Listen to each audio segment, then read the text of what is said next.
Hello everyone, this is Seema. Welcome to our channel first flight. आज हम class 8 का chapter 5 करने जा रहे हैं, कोयला और पेट्रोलियम। कोयला और पेट्रोलियम के बारे में हम पूरी जानकारी इस चैप्टर में करने वाले हैं। तो इसमें सबसे पहले ये हमारी इंट्रोडक्शन वीडियो रहेगी। इसमें हम मोटा मोटा देख लेते हैं कि हम चैप्टर में क्या पढ़ने जा रहे हैं। तो इसमें सबसे पहले हम पदार्थों के विषय में, पदार्थ क्या होते हैं, ये हमने जो चैप्टर 4 है उसमें हमने पदार्थ के विषय में पढ़ा था कि पदार्थ क्या होते हैं।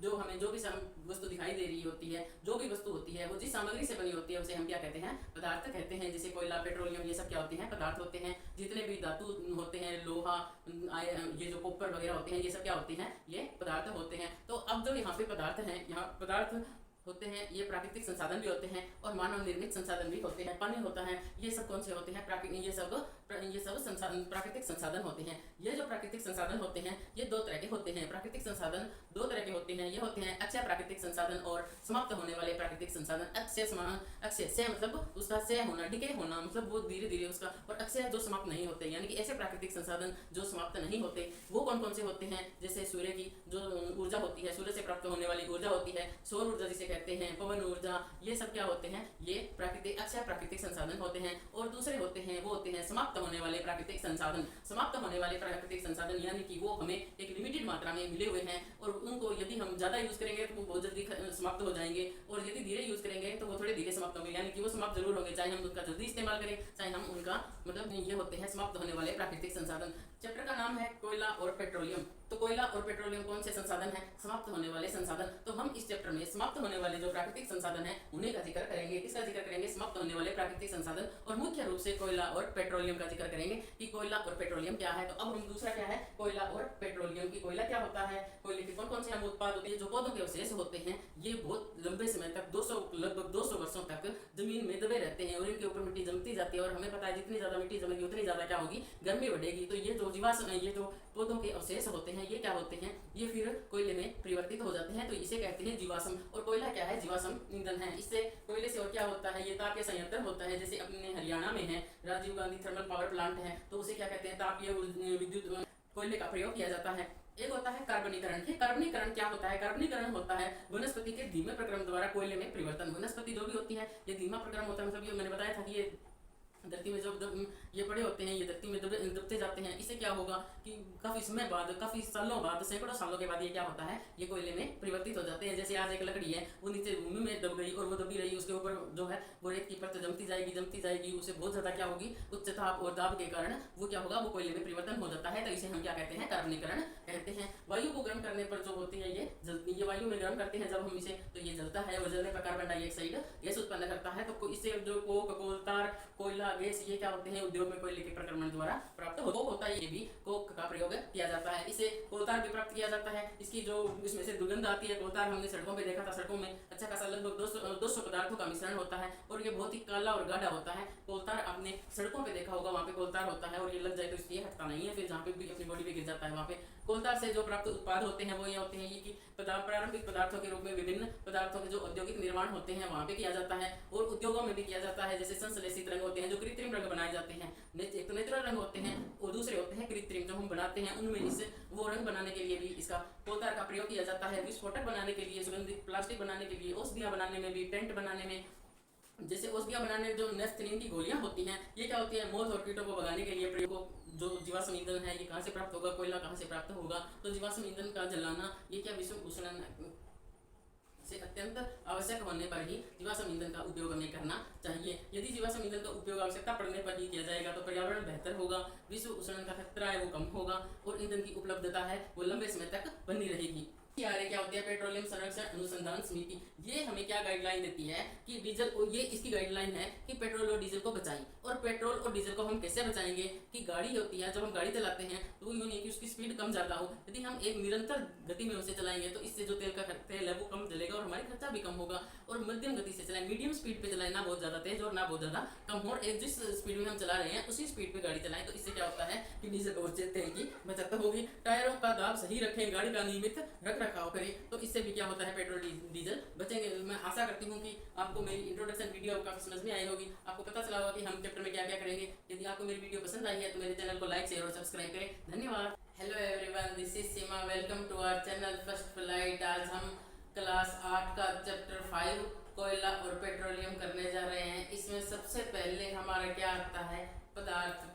क्या होते हैं? पदार्थ होते हैं वह प्रत्येक वस्तु जो कुछ कुछ स्थान घेरती है, जिसमें कुछ वजन होता है, वो क्या होते हैं? पदार्थ होते हैं। और पदार्थ, ये जो चीजें होती हैं, जो भी सामान हमें दिखाई देता है, जैसे जो कुर्सी, मेज मेज और ये जो मार्कर इत्यादि जो भी हमें दिखाई दे रहे हैं, लैपटॉप और ये जो हमें बोर्ड दिखाई दे रहा है, ये जितनी भी चीजें होती हैं, वस्तुएं होती हैं, ये जिस सामग्री से बनती हैं, उन्हें हम क्या कहते हैं? उन्हें हम पदार्थ कहते हैं। तो पदार्थ क्या होते हैं कि कोई भी वस्तु जिस चीज से बनी है, जिस सामग्री से बनी है, वो क्या होते हैं? पदार्थ होते हैं। और जो पदार्थ होते हैं ये प्राकृतिक भी हो सकते हैं, और ये क्या होते हैं? ये मानव निर्मित यानी कि कृत्रिम भी हो सकते हैं। जो प्राकृतिक होते हैं ये कौन से होंगे? प्राकृतिक संसाधन और कृत्रिम हैं। पदार्थ वो होते हैं कि ये जो भी चीजें होती हैं, जिस सामग्री से बनती हैं, उन्हें क्या कहते हैं? उन्हें पदार्थ कहते हैं। जैसे कार, जल इत्यादि, ये सब क्या हैं? ये पदार्थ हैं। पदार्थ का क्या होता है? इनका निश्चित आयतन होता है, इनका द्रव्यमान होता है, यानी कि इनमें वजन होता है, और ये स्थान घेरते हैं, और इनमें क्या होता है? वजन होता है। ये जो पदार्थ होते हैं ये प्राकृतिक भी होते हैं और मानव निर्मित भी होते हैं। तो पदार्थ कितने प्रकार के होते हैं? ये होते हैं प्राकृतिक संसाधन और मानव निर्मित। कौन कौन से होते हैं? प्राकृतिक संसाधन और प्राकृतिक संसाधन कौन से होते हैं? प्राकृतिक संसाधन। और कौन कौन से होते हैं? मानव निर्मित संसाधन। प्राकृतिक संसाधन वो संसाधन जो प्रकृति में पाए जाते हैं, उसका बनाने में मनुष्य का कोई हाथ नहीं होता। वो कौन कौन से होते हैं? वो होते हैं जैसे सौर ऊर्जा। को क्या हो गया? सौर ऊर्जा। सौर ऊर्जा एक प्राकृतिक संसाधन है। पवन ऊर्जा क्या है? प्राकृतिक संसाधन है। सौर ऊर्जा, पवन ऊर्जा, पेट्रोलियम से हमें बहुत सारे जो होते हैं, बहुत सारी चीजें प्राप्त होती हैं, वो पेट्रोलियम होते हैं। पेट्रोलियम से ही हमें डीजल, पेट्रोलियम से पेट्रोल, डीजल, कोयला इत्यादि चीजें हमें प्राप्त होती हैं। पेट्रोलियम से हमें डीजल प्राप्त होता है, पेट्रोल प्राप्त होता है, और क्या प्राप्त होती है? प्राकृतिक गैस भी पेट्रोलियम से प्राप्त होती है। कोयला होता है, ये क्या होता है? ये भी प्राकृतिक संसाधन है। सौर ऊर्जा हमें पता है, सूर्य से प्राप्त होने वाली ऊर्जा। पवन ऊर्जा होती है, पवन से प्राप्त होने वाली ऊर्जा। पवन ऊर्जा कौन सी होती है? जो हवा से प्राप्त होने वाली ऊर्जा होती है। पेट्रोलियम क्या होती? तो ये भी नेचुरल हो गया। अब आप कहोगे पेट्रोलियम और कोयला कौन से होते हैं? जीवाश्म ईंधन होते हैं। पेट्रोलियम होता है, ये जो पेट्रोलियम ईंधन होता है ये प्राकृतिक कैसे होता है? जब समुद्र में रहने वाले जीव होते हैं वो समुद्र की तलहटी में जाकर के जम जाते हैं, तलहटी में चले जाते हैं, उसके ऊपर मिट्टी की परत जमती जाती है। वायु की अनुपस्थिति के अंदर जब इन्हें बहुत ज्यादा जो उच्च ताप होता है वो मिलता है, तो उससे बहुत सालों बाद, लाखों सालों बाद ये क्या होते हैं? ये पेट्रोलियम में बदल जाते हैं। कोयला क्या होता है? कोयला भी एक जीवाश्म ईंधन है। तो ये कोयला होता है, ये जो वन इत्यादि होते हैं, ये या तो वन दब जाते हैं नीचे मिट्टी में, या जो जैसे भी ये जो होती है लकड़ी होती है, ये मिट्टी में दब जाती है, और फिर इसके ऊपर जो मिट्टी की ओर परतें चढ़ती जाती है, और वहाँ इसमें भी क्या होता है कि वायु की अनुपस्थिति में इसमें क्या होता है? बहुत ज़्यादा उच्च दाब और ताप होने के कारण जो लकड़ी होती है वो धीरे धीरे उसमें कोयले में परिवर्तित होती है, और इस प्रक्रिया को क्या कहते हैं? कार्बनीकरण कहते हैं। इस प्रक्रिया को क्या कहते हैं? कार्बनीकरण कहते हैं। तो ये कौन कौन से होते हैं? प्राकृतिक संसाधन, सौर ऊर्जा, वन ऊर्जा, पेट्रोलियम, कोयला, और जितने भी हमारे खनिज होते हैं वो भी प्राकृतिक संसाधन हैं। खनिज, जीवाश्म ईंधन,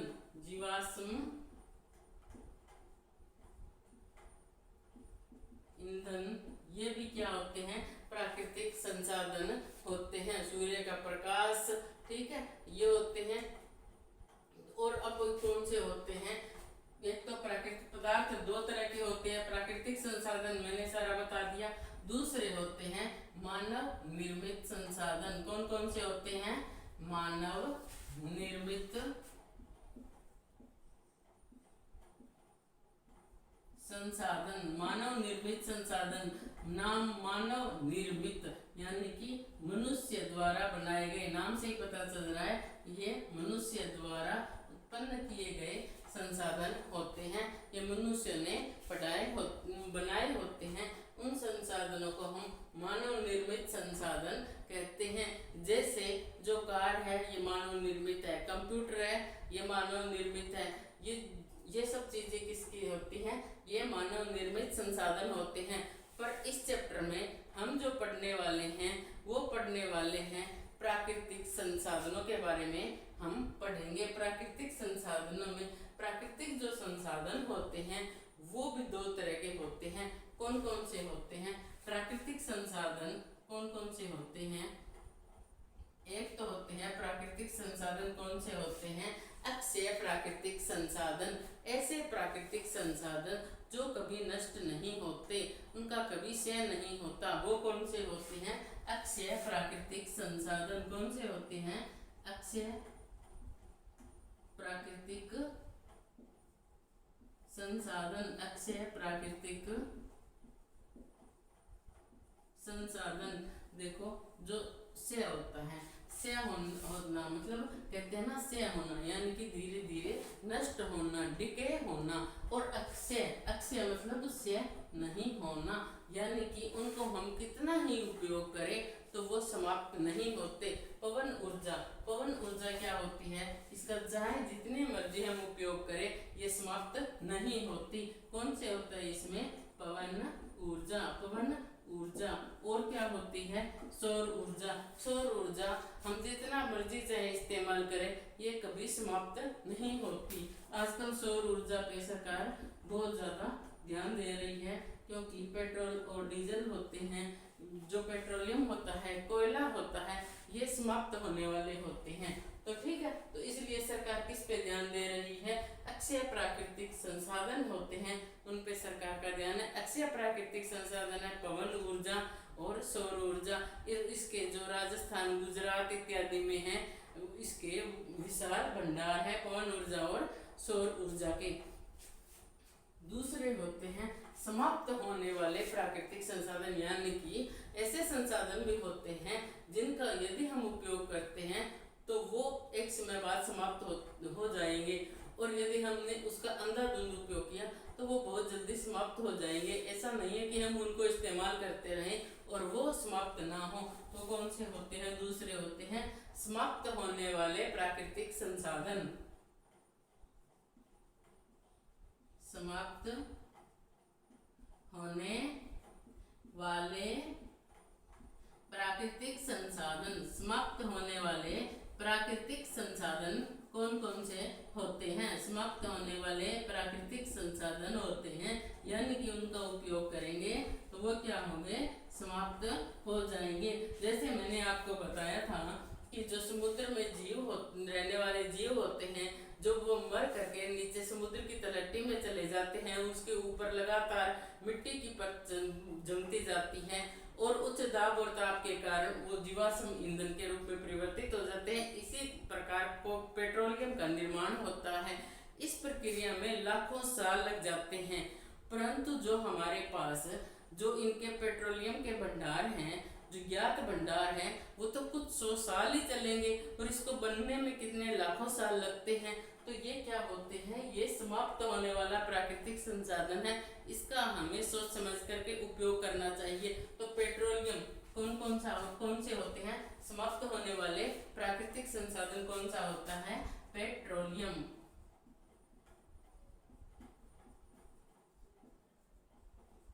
पेट्रोलियम है ये समाप्त होने वाला जो है प्राकृतिक संसाधन है।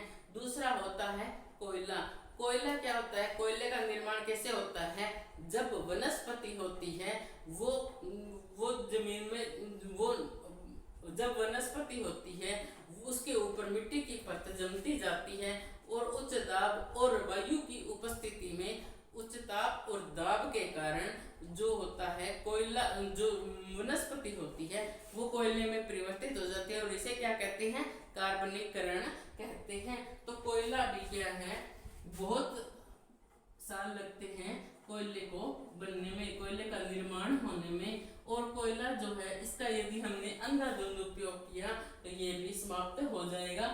इस पार्ट में हम किसका जिक्र करेंगे, समाप्त होने वाले प्राकृतिक संसाधन। और जो समाप्त होने वाले प्राकृतिक संसाधन है वो कौन, इसमें इस पार्ट में समाप्त कोयला और पेट्रोलियम के बारे में हम जिक्र करेंगे, यानी कि समाप्त होने वाले प्राकृतिक संसाधन कौन से हैं, कोयला, पेट्रोलियम, जीवाश्म ईंधन इत्यादि, ये सब क्या है, समाप्त होने वाले प्राकृतिक संसाधन हैं। और ये क्या होते हैं, ये सीमित मात्रा में उपलब्ध हैं और इनको बनने में लाखों साल लगते हैं और इनका अंधाधुंध उपयोग हमने किया तो ये जल्दी समाप्त हो जाएगा। मैं चाहती हूँ कि इस चैप्टर के माध्यम से आप सभी में जागरूकता आए और आप ये जो समाप्त होने वाले जो प्राकृतिक संसाधन हैं इनका कम उपयोग करें और जो अक्षय प्राकृतिक संसाधन हैं उनका अधिक से अधिक उपयोग करें। सौर ऊर्जा की प्लेट्स लगाएं, पवन ऊर्जा का उपयोग करें। और मैं चाहती हूँ कि सरकार भी इस काम में हम सबका सहयोग करें और सरकार जो है वो नई नई टेक्निक लेकर के आए ताकि जो आने वाली पीढ़ियां हैं उनके लिए कोयले और पेट्रोलियम के भंडार सुरक्षित रहें। तो इनके जो होते हैं समाप्त होने वाले प्राकृतिक संसाधन और कौन से होंगे, वन, खनिज, ये सब भी समाप्त होने वाले प्राकृतिक संसाधन हैं।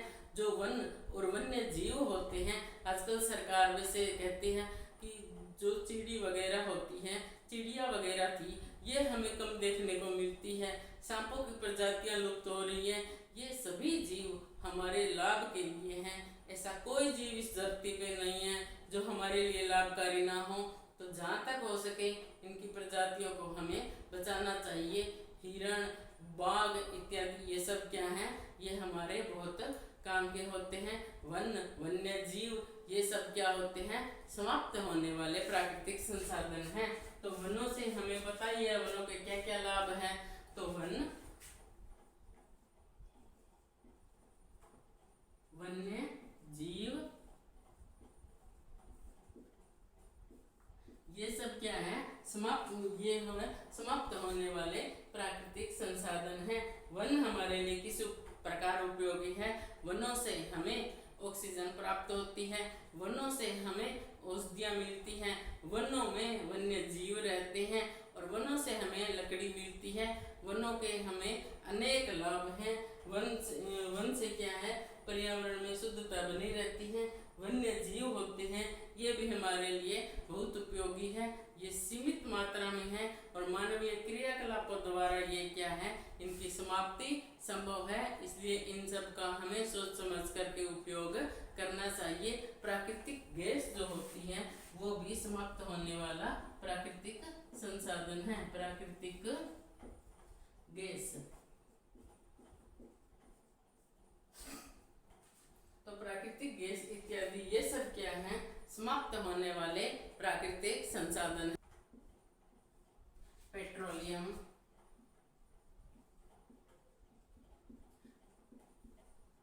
कोयले के बारे में पढ़ेंगे, पेट्रोलियम के बारे में पढ़ेंगे और जो प्राकृतिक गैस है उसके बारे में हम पढ़ेंगे। कोयला, पेट्रोलियम और प्राकृतिक गैस, इसके बारे में हम पढ़ेंगे। इस चैप्टर में हम किसके बारे में पढ़ेंगे, कोयला, पेट्रोलियम और प्राकृतिक गैस। कोयला, पेट्रोलियम और प्राकृतिक गैस, इनका निर्माण किससे होता है, जीवाश्म से निर्माण होता है। निर्माण किससे होता है इनका, जीवाश्म से। यानी कि जीवाश्म क्या होते हैं, जीवों के अवशेष, जीवों के जो अवशेष होते हैं उनसे निर्माण होता है। निर्माण किससे होता है, जीवाश्म से, जीवाश्मों से इनका निर्माण होता है।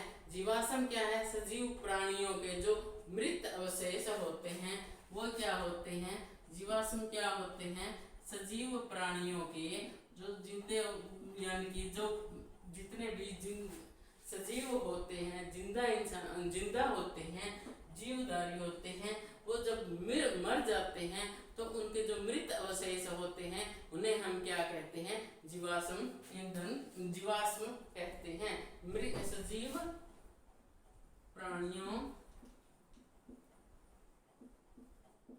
सजीव प्राणियों के मृत अवशेष,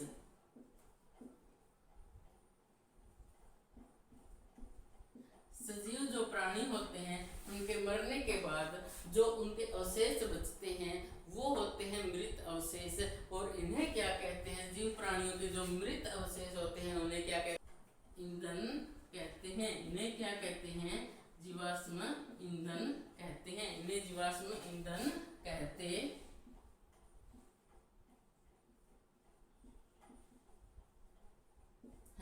इन्हें क्या कहते हैं? जीवाश्म ईंधन कहते हैं। जीवाश्म ईंधन कौन कौन से होते हैं? कोयला कौन कौन सा होता है?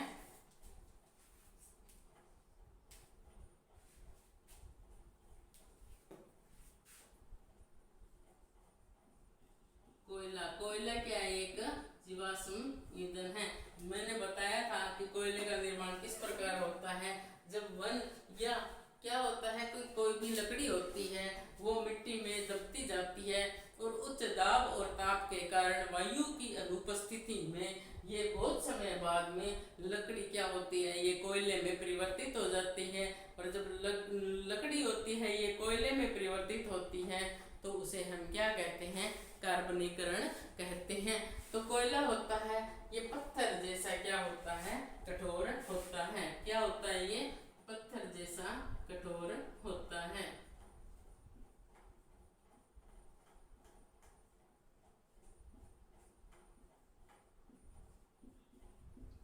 कोयला होता है ये काफी कठोर होता है। रंग कोयले का काला होता है। इसका रंग कैसा होता है? रंग काला होता है। और ये क्या होता है? ये इसका रंग काला होता है। और ये क्या है? एक जीवाश्म ईंधन है। ये क्या है? जीवाश्म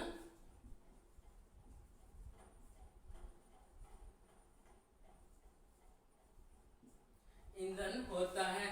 तो कोयला क्या होता है? पत्थर जैसा कठोर होता है, इसका रंग काला होता है और ये एक जीवाश्म ईंधन है। हम इसका उपयोग ईंधन के रूप में करते हैं। इसका उपयोग कहाँ कहाँ होता है?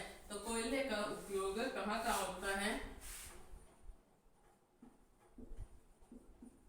हमें पता है हम इसे खाना बनाने का जो ईंधन होता है उसके रूप में प्रयोग करते हैं। हलवाई कोयले का बहुत उपयोग करते हैं। तो खाना बनाने का जो ईंधन होता है उसके रूप में, किसके रूप में? ईंधन के रूप में इसका प्रयोग किया जाता है। और रेल इंजन चलाने के लिए जो भाप बनती है उसमें इसका उपयोग किया जाता है। तो रेल इंजन चलाने के लिए भी पहले इसका ज्यादा प्रयोग होता था, अब नहीं होता। रेल इंजन चलाने के लिए, रेल का इंजन जब चलाते हैं तो उसके लिए जो भाप बनानी पड़ती है उसके लिए कोयले का प्रयोग किया जाता है। तो रेल इंजन चलाते समय जब भाप बनानी होती है तो उस भाप के लिए कोयले का प्रयोग ईंधन के रूप में किया जाता है। तापीय शक्ति संयंत्र जो होते हैं ये क्या होते हैं? जो ये बिजली बनाने वाले संयंत्र होते हैं ना, वहां पे बिजली बनाने के लिए कोयले का प्रयोग किया जाता है। तापीय शक्ति संयंत्रों में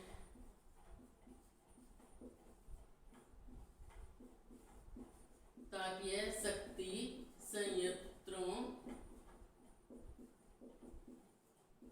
में तापीय शक्ति संयंत्रों में इसका प्रयोग किया जाता है। विभिन्न उद्योगों में ईंधन के रूप में भी कोयले का उपयोग किया जाता है। और किसी ईंधन में, एक तो घरों में ईंधन के रूप में, कहाँ पे? घरों में ईंधन के रूप में, और विभिन्न उद्योगों में भी जो होते हैं वो ईंधन के रूप में कोयले का प्रयोग किया जाता है। अब एक होता है कार्बनीकरण। कार्बनीकरण मैंने समझाया था। कार्बनीकरण क्या होता है?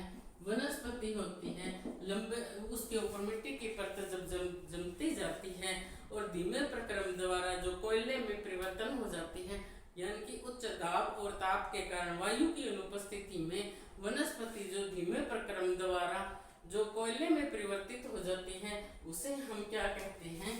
कार्बनीकरण कहते हैं। वनस्पति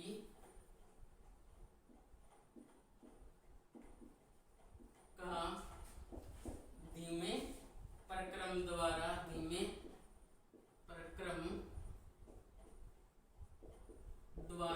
वनस्पति का धीमे प्रक्रम द्वारा कोयले में जो परिवर्तन होता है, कोयले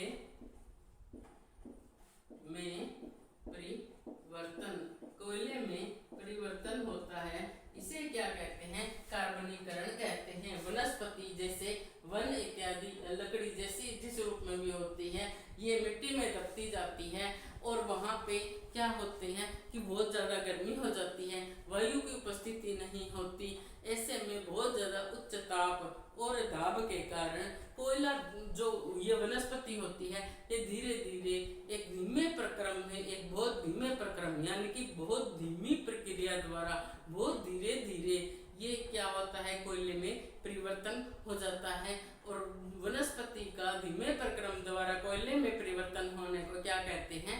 कार्बनीकरण कहते हैं। और ये जो कोयला होता है, ये जब वायु में हम इसे गर्म करते हैं तो ये क्या होता है? जलता है। तो ये वायु में गर्म करने पर जलना, इसको जब हम वायु में गर्म करते हैं तो ये क्या होता है? ये जलने लगता है। तो इसी कारण तो इसका ईंधन के रूप में उपयोग होता है। और जलने पर कोयला क्या होता है? जब कोयले को हम जलाते हैं तो कौन सी गैस उत्पन्न करता है? कार्बन डाइऑक्साइड गैस उत्पन्न करता है। कार्बन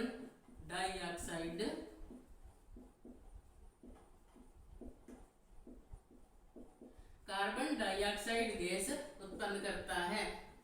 कोयले को जब हम जलाते हैं तो ये कौन सी गैस उत्पन्न करता है? कार्बन डाइऑक्साइड गैस उत्पन्न करता है। कोक, कोलतार, कोयला और गैस होता है, इनका उपयोग है, ये उद्योग में कोयले के प्रक्रम द्वारा जो कोयले का जब प्रक्रमण करते हैं तो हमें कौन कौन से पदार्थ प्राप्त होते हैं? तो कोयले के प्रक्रमण द्वारा प्राप्त पदार्थ, कोयले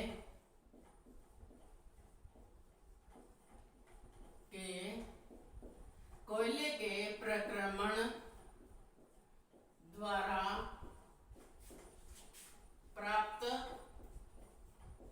पदार्थ, कोयले के प्रक्रमण द्वारा कौन कौन से प्राप्त पदार्थ हैं वो प्राप्त होते हैं? वो होते हैं कोक होता है, कोलतार, और कोयला और गैस। कोयला गैस जो होती है वो इससे प्राप्त होती है। कोयले के प्रक्रमण द्वारा कोक, कोलतार और कोयला गैस प्राप्त होती है। इसके प्रक्रमण द्वारा क्या प्राप्त होती है? कोक, कोलतार और कोयला गैस में जिक्र कर रहे हैं।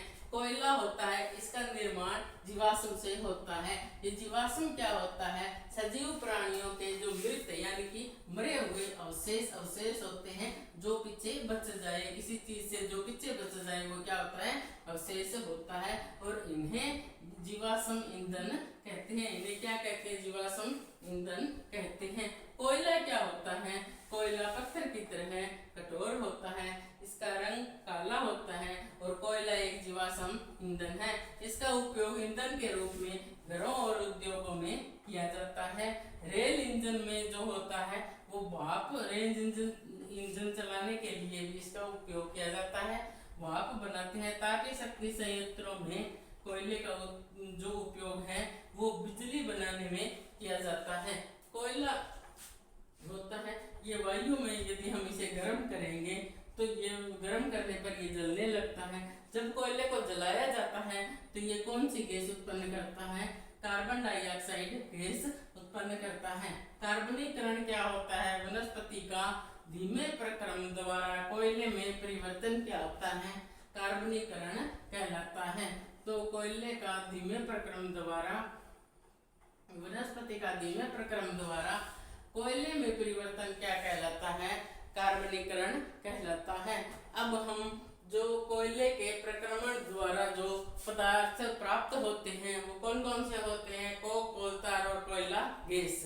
कोयले के प्रक्रमण द्वारा कौन कौन से पदार्थ प्राप्त होते हैं? कोक, कोल tar और कोयला गैस। अब हम कोक के बारे में पढ़ते हैं। कोक क्या होता है? कठोर होता है। कोक क्या होता है?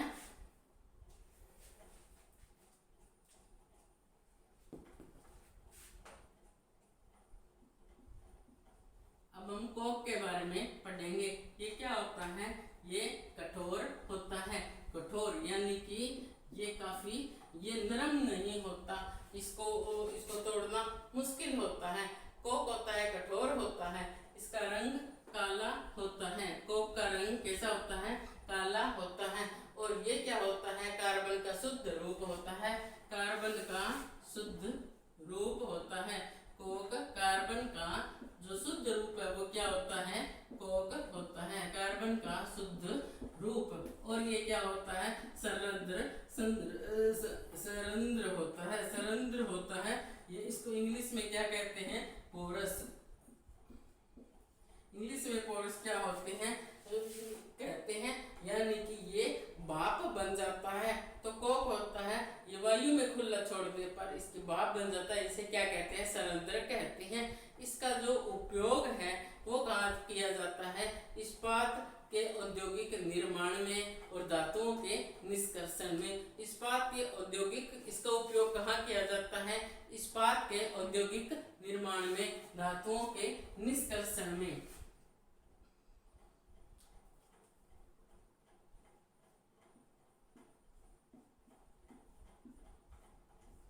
इसका उपयोग कहाँ किया जाता है? इस्पात के औद्योगिक निर्माण में। कहाँ किया जाता है? इस्पात के औद्योगिक निर्माण में। इस्पात के औद्योगिक निर्माण में इसका उपयोग किया जाता है। और जो धातु होते हैं उनके निष्कर्षण में। धातुओं का निष्कर्षण क्या होता है? जब धातु हमें निकालते हैं हम, तो वो क्या होते हैं? वो अशुद्ध रूप में होते हैं। और उनकी अशुद्धियों को दूर करना क्या कहलाता है? निष्कर्षण कहलाता है। तो धातुओं के निष्कर्षण में, धातुओं के निष्कर्षण में कहाँ किया जाता है? धातुओं के निष्कर्षण में इसका उपयोग किया जाता है। कोक होता है कठोर होता है, कार्बन का शुद्ध रूप होता है। कोक क्या होता है? कोक कठोर होता है, कार्बन का शुद्ध रूप होता है। और ये क्या होता है? इसका रंग काला होता है, सरंध्र होता है। इसका उपयोग इस्पात के औद्योगिक निर्माण में किया जाता है और धातुओं के निष्कर्षण में कोक का उपयोग किया जाता है। अब हम कोल tar के बारे में जिक्र करते हैं। कोल tar हमने देखा ही होगा कि सड़कों के निर्माण में कोल tar का उपयोग हमने होता हुआ देखा था। पहले बहुत ज्यादा उपयोग होता था, आजकल बिटुमेन का उपयोग ज्यादा होता है, परंतु छत के निर्माण में भी इसका उपयोग किया जाता है। कोल tar क्या होता है? काला, बहुत काला होता है और ये बहुत गाढ़ा होता है। द्रव, ये काला और गाढ़ा द्रव होता है। काला और गाढ़ा द्रव होता है। कोल tar क्या होता है? काला और गाढ़ा द्रव होता है। इसमें से दुर्गंध आती है। तो क्या आती है? इसे अप्रिय गंध आती है जो हमें अच्छी नहीं लगती। तो इसमें से अप्रिय गंध आती है और लगभग 200 पदार्थों का मिश्रण होता है, यानी कि इसमें 200 पदार्थ मिले हुए होते हैं। तो इसमें लगभग 200 पदार्थों का मिश्रण होता है। ये लगभग 200 पदार्थों का मिश्रण होता है।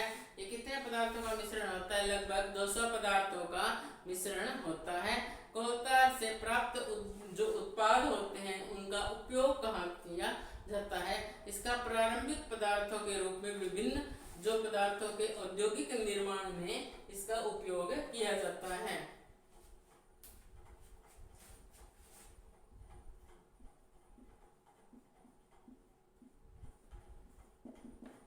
इसका उपयोग कहाँ किया जाता है? विभिन्न प्रारंभिक पदार्थों के रूप में विभिन्न पदार्थों के औद्योगिक निर्माण में प्रारंभिक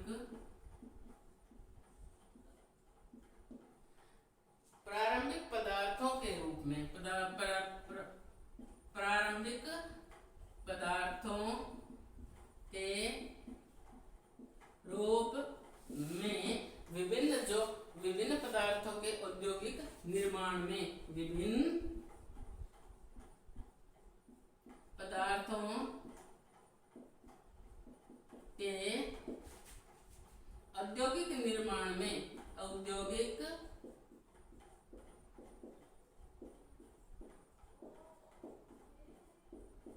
निर्माण में इसका उपयोग किया जाता है। प्रारंभिक पदार्थों के रूप में विभिन्न पदार्थों के जो औद्योगिक निर्माण में इसका उपयोग किया जाता है। उद्योगों में इसका उपयोग कहाँ कहाँ किया जाता है? उद्योगों में इसका उपयोग किया जाता है। उद्योगों में इसका उपयोग होता है जैसे संश्लेषित जो रंग होते हैं वो बनाने में, कृत्रिम रंग होते हैं वो बनाने में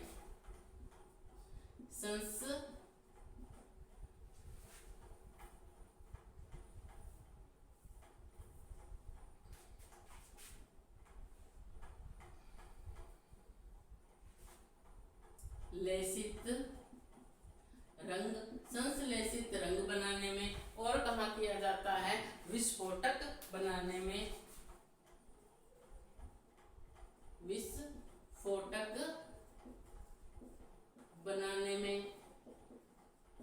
और कहाँ किया जाता है? संश्लेषित रंग बनाने में, विस्फोटक बनाने में, सुगंधित जो प्लास्टिक होता है उसको बनाने में,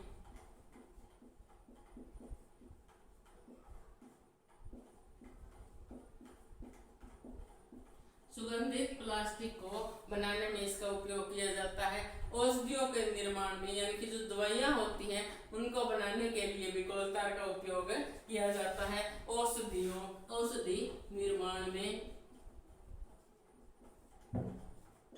औषधियों के निर्माण में भी इसका उपयोग किया जाता है। नेफ्थलीन की गोलियां होती हैं जो मौत और कीटों को भगाने के लिए उपयोग की जाती हैं, वो कोल tar से बनाई जाती हैं। पेंट जो होता है उसमें भी कोल tar का प्रयोग किया जाता है। और इसमें जो प्लास्टिक जो फोटोग्राफी की सामग्री होती है वो बनाने में, और छतों को बनाने में, घरों की छतें होती हैं उनको बनाने में भी कोल tar का उपयोग किया जाता है।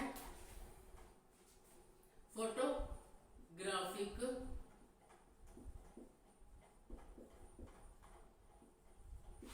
सामग्री बनाने में, फोटोग्राफिक सामग्री बनाने में, छत बनाने में, घरों की जो छतें होती हैं वो बनाने में कोल tar का उपयोग किया जाता है। तो हमने देखा कि और इसका औषधि निर्माण में किस में प्रयोग किया जाता है?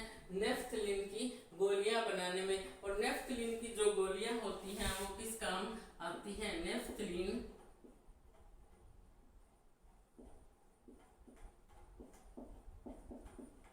की जो गोलियां हैं वो बनाने में, नेफ्थलीन की गोलियां किस काम आती हैं? कीट और मौत भगाने में, कीट और मौत भगाने में जो नेफ्थलीन की गोलियां होती हैं वो काम आती हैं। तो ये जो नेफ्थलीन की गोलियां होती हैं ये कोल tar से बनती हैं। नेफ्थलीन काला और गाढ़ा द्रव होता है। कोल tar क्या होता है? काला और गाढ़ा द्रव होता है। इसकी गंध होती है वो अप्रिय होती है। लगभग 200 पदार्थों को मिलकर के ये बना होता है। इससे 200 पदार्थ होते हैं। इससे औषधियाँ बनाती है। इसका उपयोग कहाँ किया जाता है? औषधियाँ बनाने में, प्रारंभिक पदार्थों के रूप में विभिन्न जो उद्योग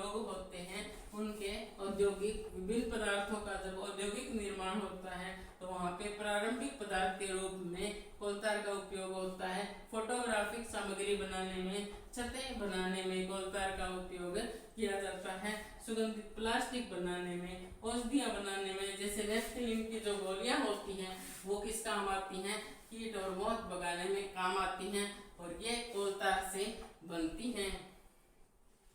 संश्लेषित रंग होते हैं जो आजकल हम कपड़े वगैरह डाई करवाते हैं तो उनमें भी ये प्रयोग किया जाता है। विस्फोटक बनाने में, विस्फोटक जो बारूद इत्यादि होते हैं ना, जो विस्फोट वाली सामग्री होती है उन्हें विस्फोटक कहते हैं, वो बनाने में, औषधि निर्माण में, पेंट में इसका कोलतार का उपयोग किया जाता है। अब हम कोयला गैस जो होती है उसके बारे में जिक्र करेंगे। कोयला गैस क्या होती है?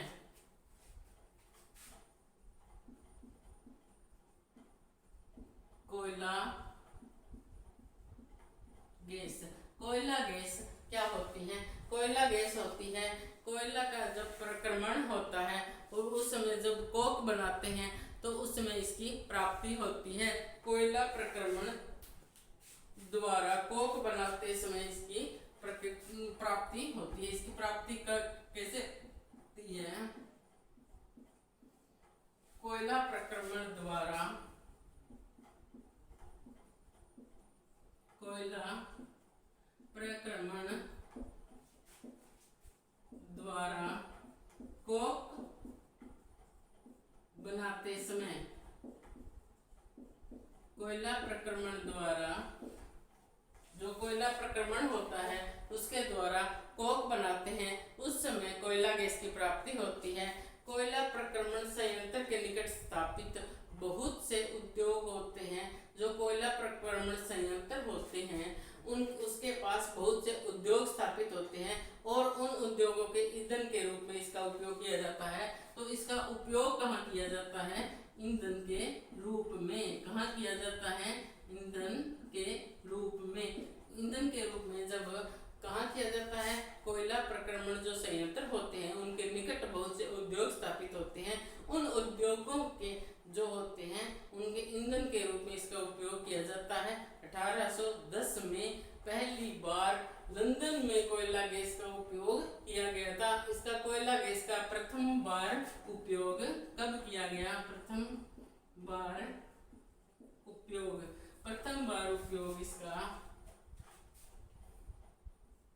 प्रथम बार उपयोग इसका कब किया गया था? 1810 लंदन में इसका पहली बार उपयोग किया गया था। फिर 1820 न्यूयॉर्क में जो सड़कों पर रोशनी के लिए इसका उपयोग किया गया था। 1820 न्यूयॉर्क में सड़कों पर रोशनी के लिए, न्यूयॉर्क में सड़कों पर रोशनी के लिए कोयला गैस का प्रयोग, सड़कों पर रोशनी के लिए उपयोग, रोशनी के लिए इसका उपयोग किया गया था। रोशनी के लिए कोयला गैस का उपयोग किया गया था।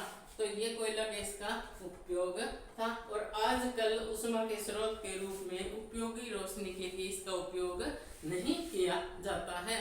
तो अब हम आगे पेट्रोलियम के बारे में पढ़ेंगे। इससे पहले हम इसका एक बार और रिवीजन कर लेते हैं कि कोयला गैस है, इसकी प्राप्ति कोयला प्रक्रमण द्वारा जो कोक बनाते समय इसकी प्राप्ति होती है। और ये क्या होती है? इसका उपयोग विभिन्न ईंधन के रूप में किया जाता है। प्रथम बार इसका 1810 लंदन में प्रयोग किया गया था और 1820 न्यूयॉर्क में सड़कों पर रोशनी जलाने के लिए इसका उपयोग किया गया था। तो ये था इसका उपयोग कोयला प्रक्रमण संयंत्र के निकट बहुत से जो इसके रूप में उपयोग किया जाता है, ईंधन के रूप में इसका उपयोग किया जाता है। पेट्रोलियम का उपयोग ईंधन के रूप में किया जाता है। जो पेट्रोलियम से जो डीजल प्राप्त होता है, डीजल का क्या है? जो उपयोग है भारी वाहनों को चलाने में और पेट्रोल को हल्के स्वचालित वाहनों में। ठीक है, हल्के स्वचालित वाहनों में हल्के स्वचालित वाहनों में जैसे मोटरसाइकिल, स्कूटर ये होते हैं ना, ये क्या होते हैं, ये क्या होते हैं, पेट्रोल से चलते हैं। और ये किससे चलते हैं, पेट्रोल से चलते हैं। किससे चलते हैं, ये पेट्रोल से चलते हैं। और जो हल्के स्वचालित वाहन होते हैं उनको चलाने के लिए पेट्रोल से, जैसे कार, स्कूटर इत्यादि, ये किससे चलते हैं, ये पेट्रोल से चलते हैं। मोटरसाइकिल होता है, कार, मोटरसाइकिल, स्कूटर इत्यादि, ये किससे चलते हैं, पेट्रोल से चलते हैं। और जो भारी वाहन होते हैं वो डीजल से चलते हैं। भारी वाहन होते हैं वो किससे चलते हैं, डीजल से चलते हैं। तो डीजल जो इससे होते हैं वो क्या होते हैं, भारी वाहन। भारी वाहन जैसे ट्रैक्टर, ये ट्रैक्टर इत्यादि, ये किससे होते हैं। और वैमानिक ईंधन के रूप में भी डीजल का प्रयोग किया जाता है। वैमानिक ईंधन के रूप में भी डीजल का प्रयोग किया जाता है। तो भारी वाहन, ट्रक, ट्रैक्टर इत्यादि, ये सब किससे चलते हैं, ट्रैक्टर इत्यादि, ये डीजल से चलते हैं। क्योंकि पेट्रोल और जो डीजल होते हैं, पेट्रोल और डीजल होते हैं, ये पेट्रोलियम से प्राप्त होते हैं। तो पेट्रोलियम का उपयोग ईंधन के रूप में होता है, हल्के स्वचालित वाहनों में होता है, भारी वाहनों में इसका उपयोग किया जाता है। पेट्रोल और डीजल की प्राप्ति किससे होती है, पेट्रोलियम से होती है। पेट्रोलियम को काला सोना भी कहा जाता है। इसको क्या कहा जाता है, काला सोना। इसको क्या कहा जाता है, काला सोना होता है। और पेट्रोलियम का निर्माण कैसे होता है, समुद्र में रहने वाले जीव जो होते हैं वो मरकर समुद्र की तलहटी में चले जाते हैं और वहां पे मिट्टी की परत इन पर चढ़ती रहती है। उच्च दाब और ताप के कारण वायु की अनुपस्थिति में ये जो मृत अवशेष होते हैं जीवों के, ये धीरे धीरे क्या होते हैं, ये पेट्रोलियम में बदल जाते हैं। ये इसको बदलने में इस धीमे प्रक्रम में जो लाखों वर्ष स्वचालित वाहन, स्कूटर और ये जो होते हैं मोटरसाइकिल, ये चलते हैं। ट्रक और ट्रैक्टर डीजल से चलते हैं। वैमानिक ईंधन के रूप में यानी कि वायुयान उड़ाने के लिए भी डीजल का उपयोग किया जाता है। अब पेट्रोलियम का जो निर्माण होता है वो कैसे होता है, पेट्रोलियम का निर्माण होता है वो किस प्रकार होता है। पेट्रोलियम का निर्माण होता है ये जो समुद्र में रहने वाले जीवों से। कैसे होता है इसका निर्माण, समुद्र में जो रहने वाले जीव होते हैं, समुद्र में रहने वाले जीवों द्वारा, समुद्र में रहने वाले जीवों द्वारा इसका निर्माण होता है। क्योंकि जो पेंदे क्या होता है, नीचे चले जाते हैं। पेंदे समुद्र में नीचे चले जाते, पेंदे में जम जाते हैं।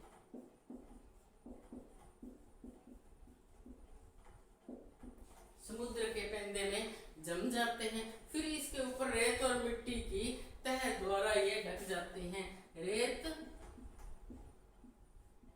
और मिट्टी की तह, जो तह होती है उसके द्वारा, तह द्वारा ढक जाते हैं,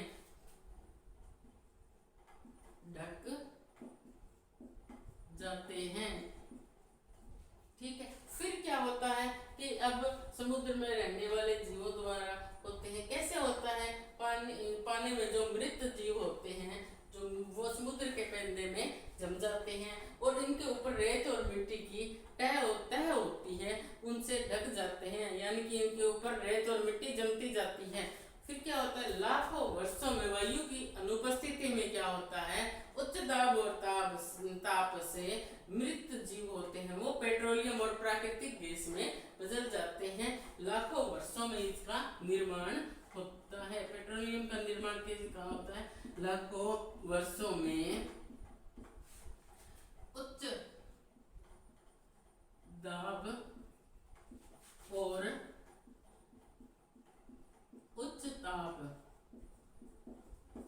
जो उच्च ताप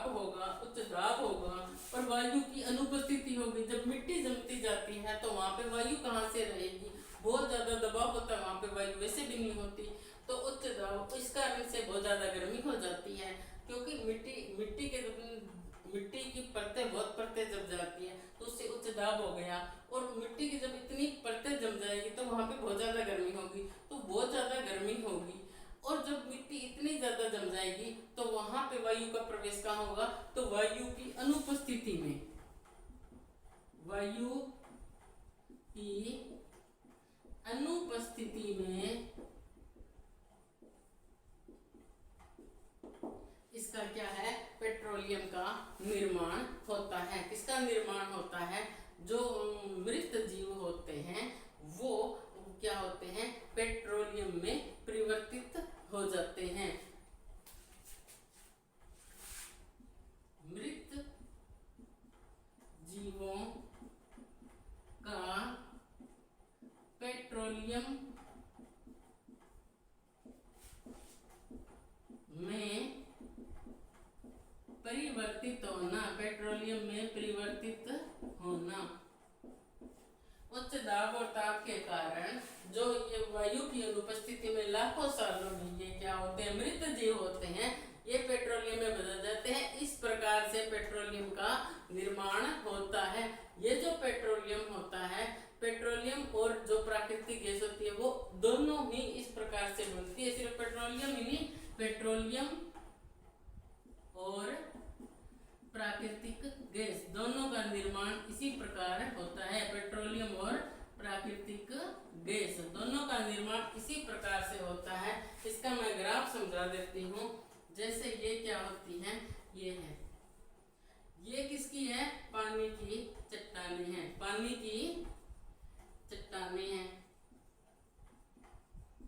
ये पानी की चट्टानें हैं। ये पानी की चट्टानें नीचे होती हैं, क्यों होती है, क्योंकि पानी भारी होता है।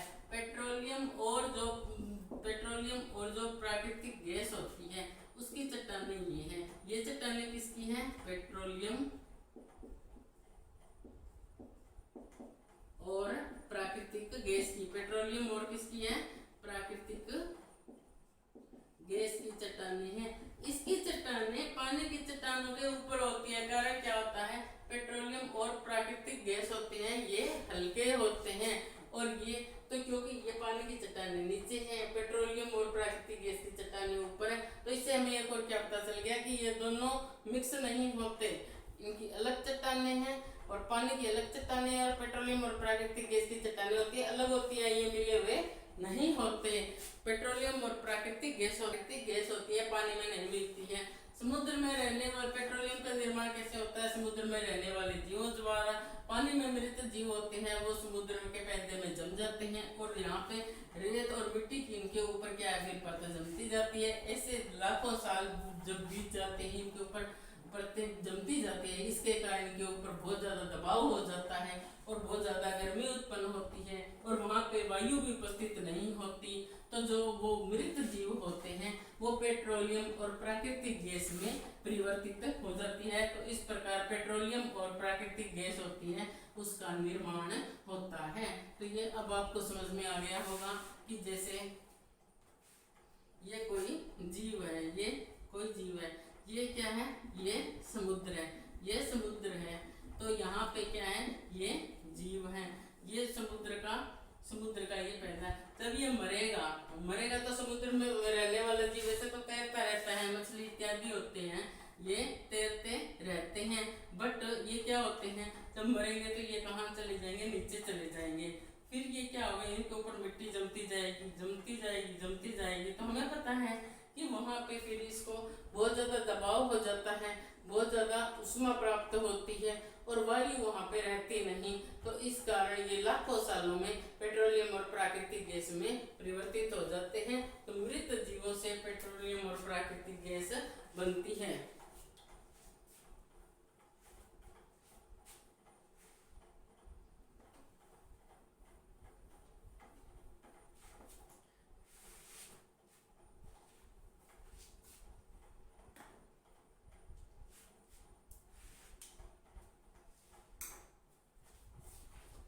पेट्रोलियम का परिष्करण होता है वो किस प्रकार होता है।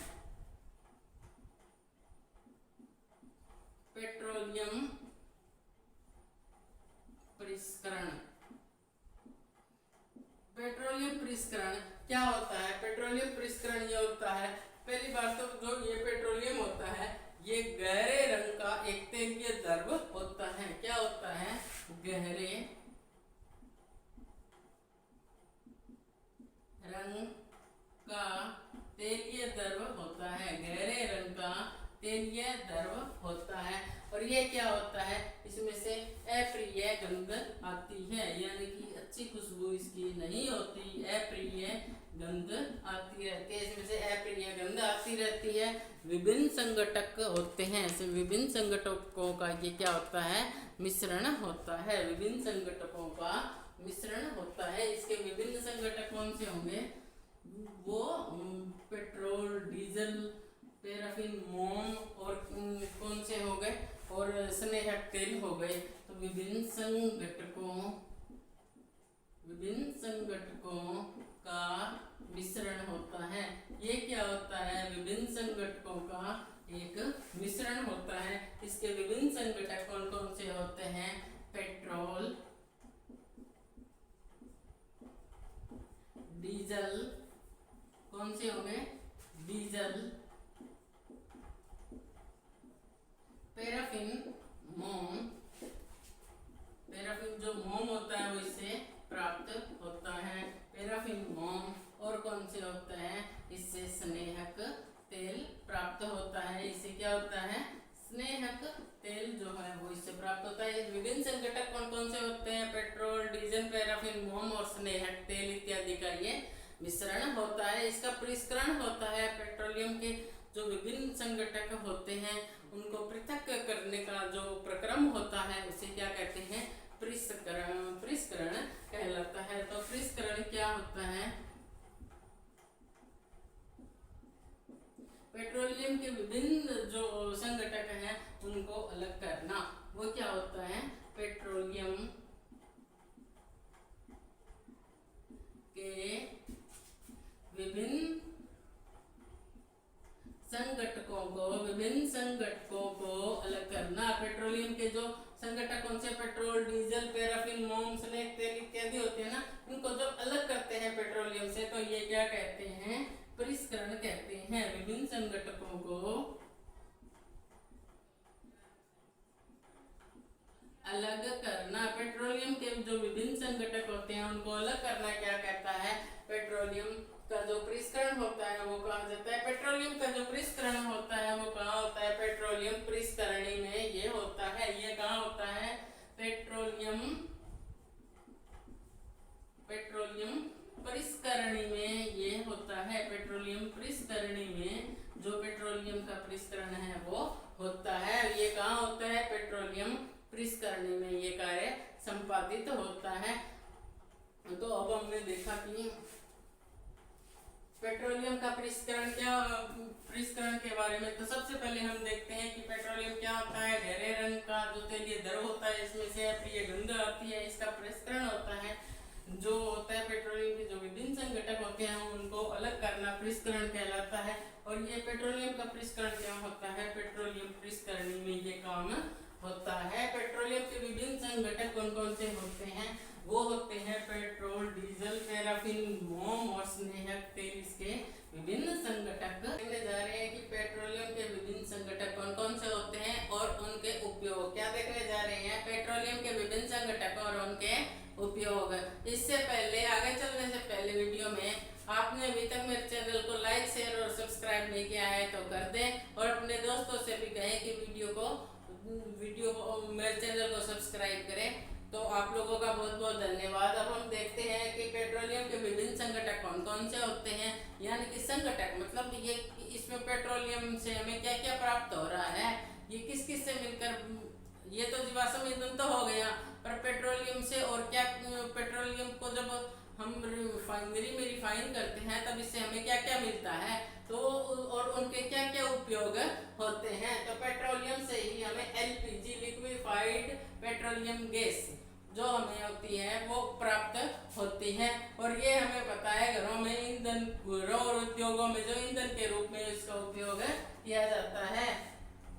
घरों और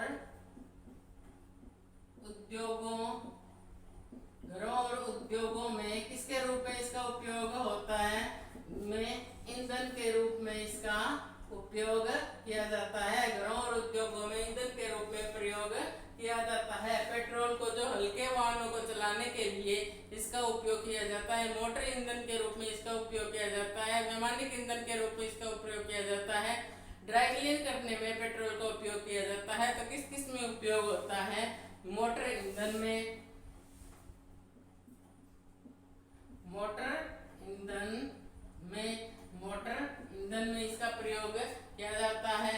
वैमानिक ईंधन में इसका उपयोग किया जाता है। वैमानिक विमान होते हैं ना, वो उनके जो ईंधन के रूप में उपयोग होता है। तो वैमानिक ईंधन के रूप में इसका उपयोग किया जाता है। और किस में किया जाता है, जो ड्राई क्लीन होती है ना, ड्राई क्लीन, इसे शुष्क धुलाई कहते हैं। तो ड्राई क्लीन जब हम करते हैं तो क्या करते हैं कि पेट्रोल होता है उसमें इजी मिला करके फिर ड्राई क्लीन होती है। मिट्टी का तेल होता है, ये क्या होता है, स्टोव, लैंप इत्यादि जलाते पहले लैंप जलाते थे तो उनमें जेट वायुयान के ईंधन के रूप में भी मिट्टी के तेल का उपयोग होता है। जो स्टोव और लैंप वो जलाने में, किसमें, स्टोव, पहले स्टोव होते थे उनका बहुत प्रयोग होता था। स्टोव और लैंप जलाने में, लैंप जलाने में, और किसमें होता है, जेट वायुयानों में इसका उपयोग ईंधन के रूप में होता है। जेट वायुयान में ईंधन के रूप में इसका उपयोग होता है। ईंधन के रूप में इसका उपयोग किया जाता है। भारी मोटर वाहनों और विद्युत जनित्रों में कहाँ उपयोग होता है, भारी मोटर वाहनों,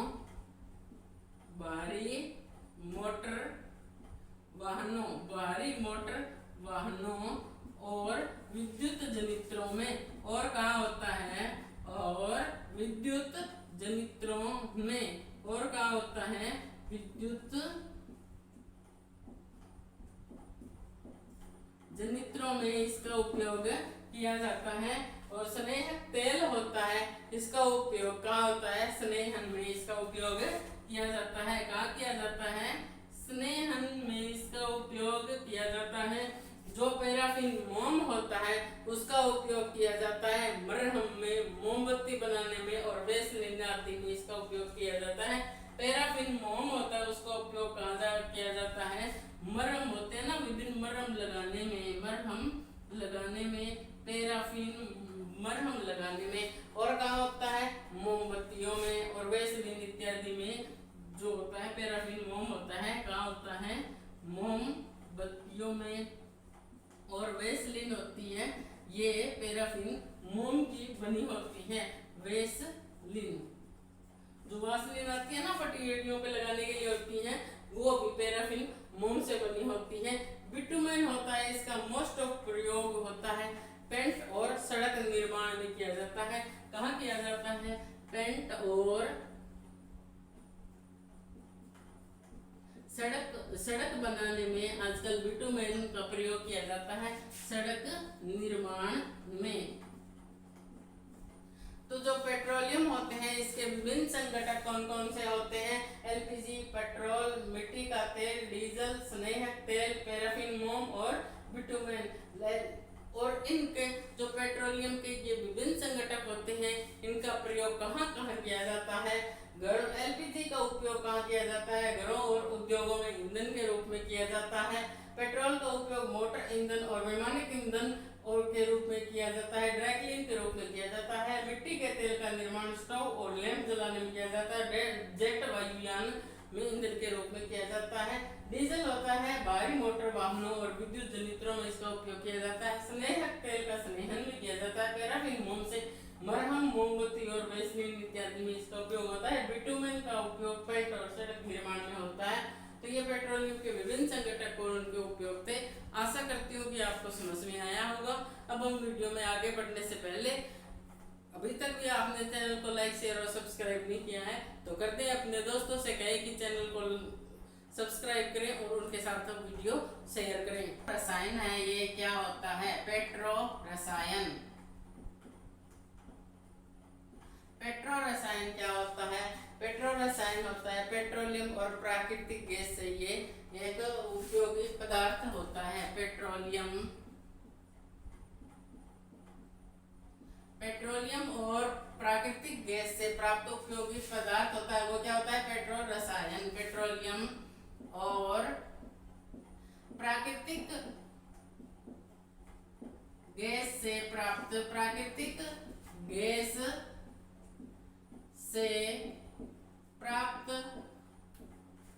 उपयोगी पदार्थ होता है। उपयोगी पदार्थ होता है। ये किससे प्राप्त होता है? पेट्रोल रसायन, पेट्रोलियम और प्राकृतिक गैस से ये प्राप्त होता है। इसका उपयोग होता है अपमार्जक में। उपयोग कहाँ कहाँ होता है? अपमार्जक में। विभिन्न धातुओं को जब शुद्ध करते हैं तो उसका वहाँ पे उपयोग होता है। उसको क्या कहते हैं? अपमार्जक। जो धातुओं को शुद्ध करने की प्रक्रिया होती है, उनमें शुद्धियाँ निकालने की प्रक्रिया होती है, उसे क्या कहते हैं? अपमार्जन। तो ये अपमार्जक के रूप में इसका उपयोग किया जाता है। किसके रूप में? अपमार्जक के रूप में इसका उपयोग किया जाता है। इससे रेशे बनाए जाते हैं, जैसे जो पॉलिस्टर, नाइलॉन, एक्रेलिक इत्यादि रेशे होते हैं, वो इससे बनाए जाते हैं। विभिन्न रेशों का निर्माण होता है। कौन कौन से होते हैं? पॉलिएस्टर,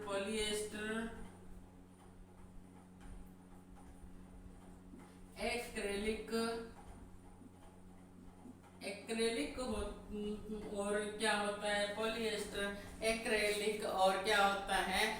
नाइलॉन होता है। वो बनाने में इसका उपयोग किया जाता है। नाइलॉन इत्यादि बनाने में इसका उपयोग किया जाता है।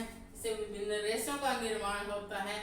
पॉलीथीन होता है, वो उसमें उपयोग होता है। मानव निर्मित प्लास्टिक होता है और इसमें औद्योगिक निर्माण में। और किसमें होता है?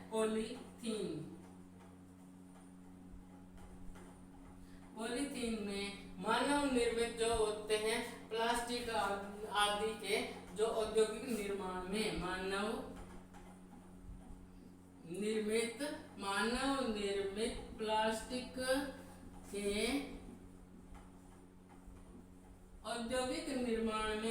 निर्मित प्लास्टिक के औद्योगिक निर्माण में इसका उपयोग किया जाता है। औद्योगिक निर्माण में इसका उपयोग किया जाता है।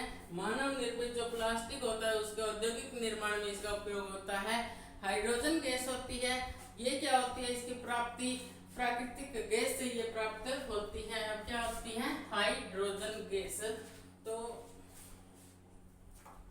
सबसे पहले हम पेट्रोल रसायन क्या होता है? पेट्रोलियम और प्राकृतिक गैस से इसकी प्राप्ति होती है। इसका उपयोग कहाँ किया जाता है? संश्लेषित रेशे, पॉलिस्टर, एक्रेलिक और नाइलॉन बनाने में इसका उपयोग है। अपमार्जक यानी कि धातुओं को शुद्ध करने के रूप में भी इसका उपयोग होता है। विभिन्न जो मानव निर्मित उद्योग होते हैं, उन प्लास्टिक उद्योग होते हैं उनमें, और जो होता है ये पॉलीथीन होते हैं, वो बनाने में इसका पेट्रोल रसायन का उपयोग किया जाता है। अब है हाइड्रोजन गैस। कौन सी होती है? हाइड्रोजन गैस होती है। ये क्या होती है? इसकी प्राप्ति कैसे होती है? प्राकृतिक गैस से इसकी प्राप्ति होती है। प्राप्ति कहाँ से होती है? प्राकृतिक गैस से। प्राप्ति कहाँ से होती है? प्राकृतिक गैस से इसकी प्राप्ति होती है। और ये क्या होता है? इसका उपयोग उर्वरकों के उत्पादन हेतु इसका उपयोग किया जाता है। इसका उपयोग उर्वरकों के उत्पादन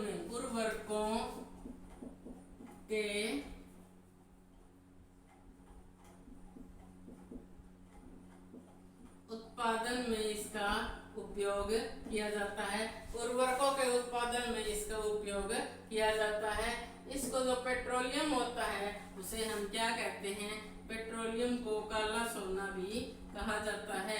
क्या कहा जाता है इसको? काला सोना। हरियाणा में मुर्रा नस्ल की जो भैंसें होती हैं उन्हें काला सोना कहा जाता है। केरल की तरफ वहाँ पे काली मिर्च बहुत ज्यादा होती है, तो काली मिर्च को भी काला सोना कहा जाता है। अब ये इसको पेट्रोलियम को काला सोना क्यों कहा जाता है? इसके बहुत अधिक व्यावसायिक महत्व के कारण पेट्रोलियम को काला सोना कहा जाता है। बहुत अधिक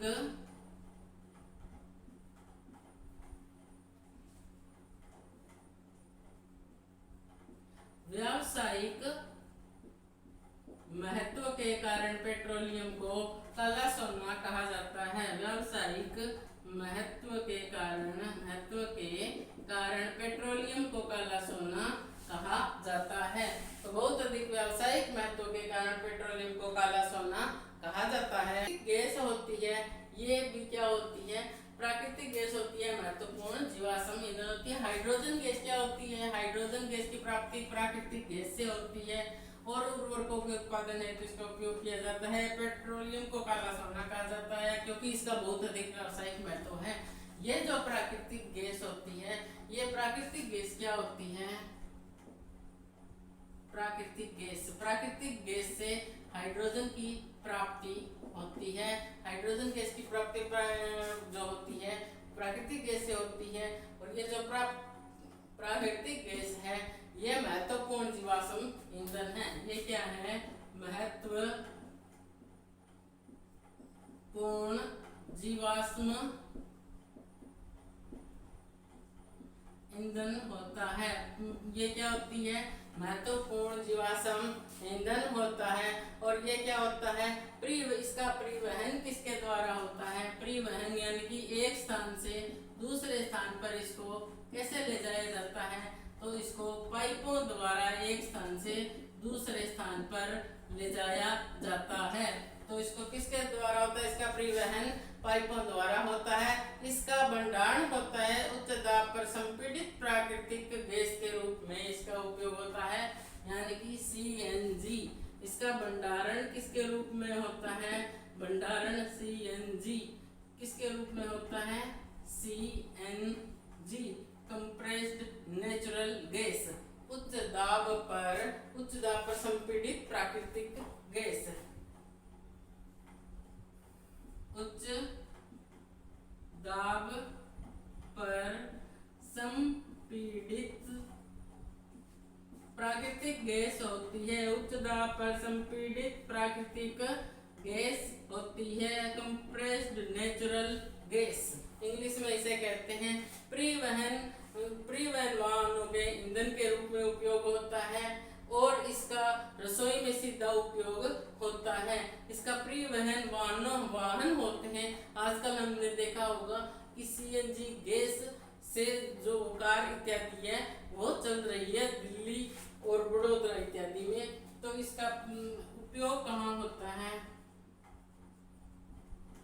परिवहन वाहनों के ईंधन के रूप में, परिवहन वाहनों का ईंधन के रूप में होता है रसोई घर में। और कहाँ होता है, रसोई घर में इसका उपयोग होता है। सीधे पाइपों से इसकी सप्लाई होती है, सिलेंडर इसके नहीं आते, सीधे पाइपलाइनों द्वारा होती है। और ये कहाँ होता है, क्योंकि ये कम प्रदूषण करती है। क्या करती है, ये कम प्रदूषण करती है। और ये क्या है, स्वच्छ ईंधन है। और ये क्या है, स्वच्छ ईंधन है। जो प्रदूषण ज्यादा नहीं करेगा वो स्वच्छ ईंधन ही तो होगा। तो CNG का अधिक लाभ क्या है, कारखानों में और घरों में इसको सीधा जलाया जा सकता है। इसका लाभ क्या है, कारखानों और घरों में सीधा जलाया जा सकता है। क्या लाभ है इसका, कारखानों और घरों में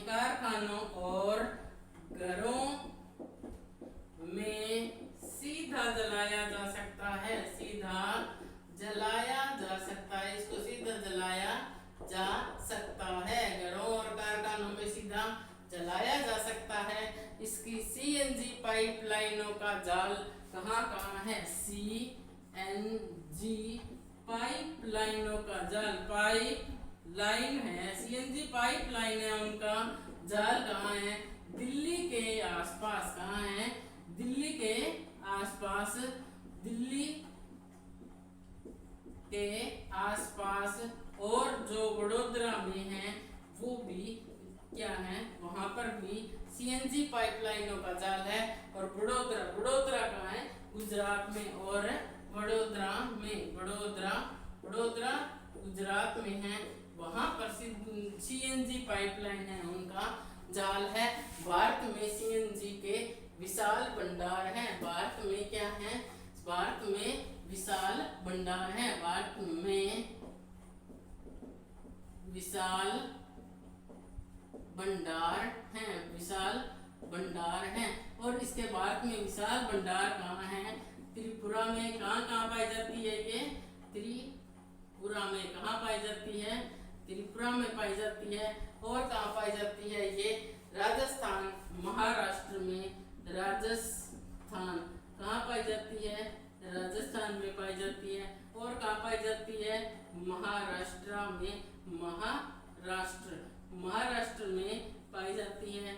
और ये कहाँ पाई जाती है? गोदावरी और कृष्णा नदी के डेल्टा में पाई जाती है। कृष्णा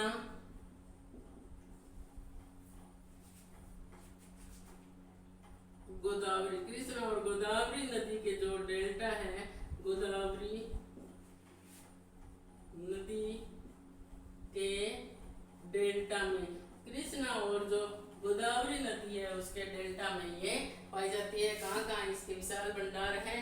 त्रिपुरा, राजस्थान, महाराष्ट्र, कृष्णा और गोदावरी नदी के डेल्टा में। प्राकृतिक गैस महत्वपूर्ण जीवाश्म ईंधन है। परिवहन पाइपों द्वारा होता है। भंडारण सीएनजी, कंप्रेस्ड नेचुरल गैस, उच्च दाब पर संपीड़ित प्राकृतिक गैस होती है। इसका उपयोग परिवहन वाहनों के ईंधन के रूप में होता है। रसोई घरों में होता है। इसका लाभ ये कारखानों में भी इसका उपयोग होता है। अब इसका लाभ क्या है? कारखानों और घरों में सीधा जलाया जा सकता है। सीएनजी पाइपलाइनों का जाल है ये। कहाँ है? दिल्ली के आसपास और वडोदरा में है। भारत में जो होते हैं ये सीएनजी के विशाल भंडार हैं। सीएनजी के विशाल भंडार भारत में कहाँ है? त्रिपुरा, राजस्थान, महाराष्ट्र, कृष्णा और गोदावरी नदी के डेल्टा में इसके विशाल भंडार पाए जाते हैं। कंप्रेस्ड नेचुरल गैस ये होती है। संसाधन, समाप्त होने वाले प्राकृतिक संसाधन कौन कौन से हैं? ये हैं पेट्रोलियम,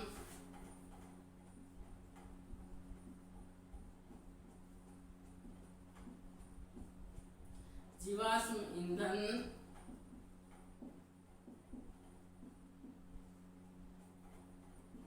कौन कौन से थे?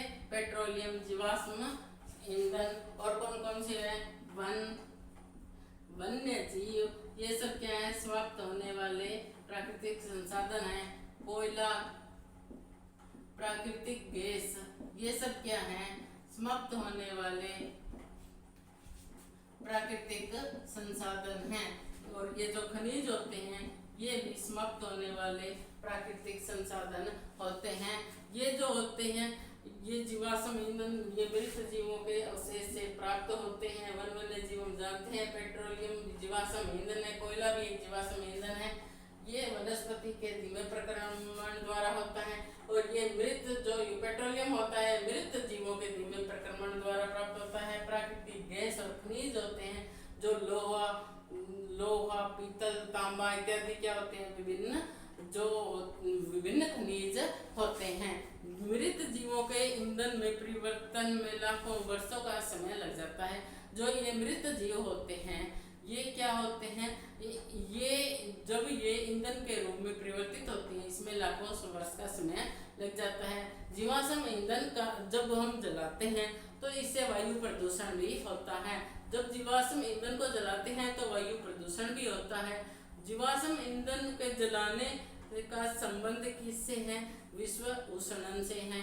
जब इनको जलाएंगे ऊष्मा उत्पन्न होगी तो इससे वातावरण में गर्मी होगी, तो इसका संबंध सीधा साधा संबंध विश्व उष्णन से हो गया। यानी कि जो विश्व में संसार में जो ग्लोबल वार्मिंग जिसे कह रही है वो इससे होती है। अत्यंत आवश्यक होने पर ही हमें इनका उपयोग करना चाहिए। जीवाश्म ईंधन का उपयोग कब करना चाहिए? जब बहुत जरूरी हो जाए, केवल तभी हमें जीवाश्म ईंधन का प्रयोग करना चाहिए। यदि जीवाश्म उपयोग का जो है ये आवश्यकता पड़ने पर ही उपयोग करना चाहिए। तो क्यों करना चाहिए? इससे पर्यावरण क्या होगा? इसका उपयोग कम उपयोग करना चाहिए, कम उपयोग करना चाहिए। क्या करना चाहिए? कम उपयोग करना चाहिए। क्यों करना चाहिए? क्योंकि पर्यावरण बेहतर होगा। क्या होगा? पर्यावरण, ग्लोबल वार्मिंग नहीं होगी, बेहतर होगा, बेहतर होगा। और वायु प्रदूषण नहीं होगा, क्योंकि जब इनको जलाते हैं जीवाश्म ईंधन को, तो ये बहुत ज़्यादा है, वो विश्व उष्णन का जो खतरा है वो कम होगा। ग्लोबल वार्मिंग जिसे कहते हैं, विश्व उष्णन का खतरा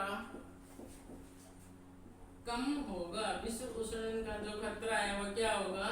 कम होगा। विश्व उष्णन का खतरा इससे कम होगा। ईंधन की उपलब्धता है वो लंबे समय तक बनी रहेगी। तो जीवाश्म ईंधन है वो लंबे समय तक रहेगा। जो ईंधन की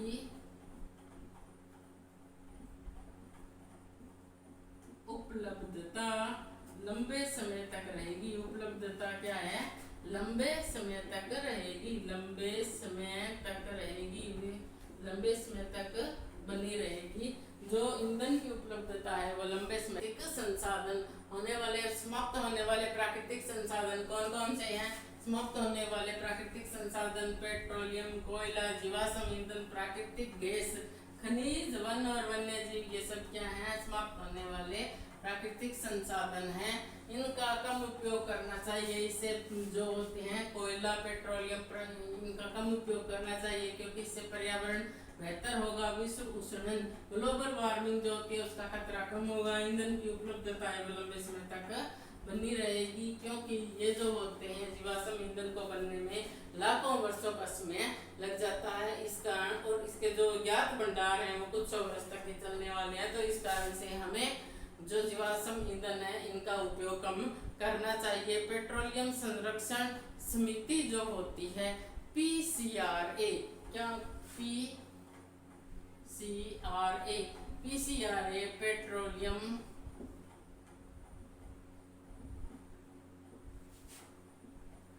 संरक्षण समिति, पेट्रोलियम संरक्षण समिति होती है। ये आपने देखा होगा कि बार बार ऐड दे रही है। ये जीवाश्म ईंधन को बचाने के लिए ये सलाह दे रही है कि सलाह, आपने ऐड में देखा होगा, वो ऐड आती है उसमें वो बच्चा कहता है, जो जब वो ट्रेन आ रही होती है तब वो गाड़ी रोकनी पड़ती है जाम में, उसके पापा वो बाप बेटे साथ में होते हैं। देखो बाप बेटे साथ में होते हैं, वो जा रहे होते हैं, बीच में जो होता है वो फाटक होता है, फाटक आता है तो वहाँ पे गाड़ी रोकते हैं। जब वो गाड़ी रोकते हैं तो वो इंजन बंद नहीं करते। तो वो बच्चा अपने पापा से कहता है कि पापा मेरे को तो साइकिल पे जाना होगा आइंदा से। तो बेटा, पापा कहते हैं कि बच्चा तेरे को साइकिल पे क्यों जाना होगा? वो कहता है कि आप इस तरह का दुरुपयोग करोगे तो मैं तो आगे साइकिल पे ही चलूंगा ना, क्योंकि मेरे लिए तो ईंधन बचेगा ही नहीं। तो ये सब ऐड वगैरह कौन दे रहा है? PCRA पेट्रोलियम संरक्षण समिति होती है। ये गैस कम जलाओ, इसके बारे में भी जागरूकता फैला रहे हैं कि हम कुकर में खाना बनाएं और जो दूध वगैरह गर्म करते हैं उनको ढक करके गर्म करें, ताकि जो ये जीवाश्म ईंधन है ये लंबे समय तक चले, इनके कम उपयोग से हमारा काम हो जाए। तो ये बार बार गाइडलाइन जारी करती है, ये सलाह देती है कि पेट्रोल डीजल को कैसे बचाएं, कि पेट्रोल इसकी क्या है, किस लिए सलाह देती है कि पेट्रोल डीजल को कैसे बचाएं। तो ये होती है कि गाड़ी समान और मध्यम गति से चलाएं। कैसे चलाएं गाड़ी?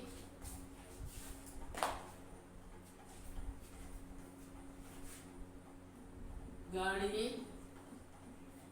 समान और मध्यम गति से चलाएं, समान और मध्यम गति से चलाएं। जो गाड़ी है वो समान और मध्यम गति से चलाएं। दूसरा क्या है कि जो गाड़ी होती है वो यूँ नहीं है कि उसकी जो स्पीड होती है वो कभी हम कम कर दें, कभी ज़्यादा करते हैं। यदि हम ऐसा करते हैं तो पेट्रोल डीजल की लागत ज़्यादा होगी। यातायात लाइटों पर जहाँ प्रतीक्षा करनी हो, गाड़ी का इंजन बंद करना, गाड़ी का इंजन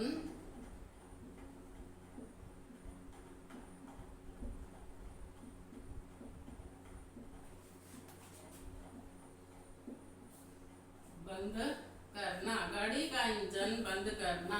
यातायात लाइट होती है, ट्रैफिक लाइट होती है, और जहाँ पर भी हमें प्रतीक्षा करनी हो, जैसे रेल फाटक से गुजर रहे होते हैं, तो वहाँ पर भी जब हमें रुकना पड़ता है गाड़ी रेलगाड़ी आने तक, तब हमें गाड़ी को चालू नहीं रखना चाहिए, उसका इंजन बंद कर देना चाहिए।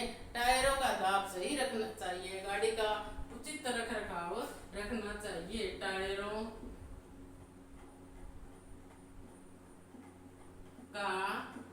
का दाब सही रखना, टायरों का दाब सही रखना।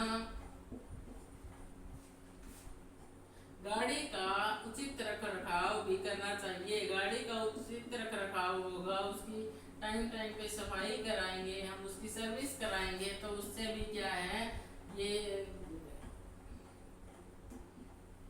पेट्रोल डीजल की बचत होती है। तो आशा करती होंगी कि ये पूरा चैप्टर आपको समझ में आया होगा। यदि आपको मेरी वीडियो पसंद आई हो तो इसे लाइक शेयर और सब्सक्राइब करें। धन्यवाद।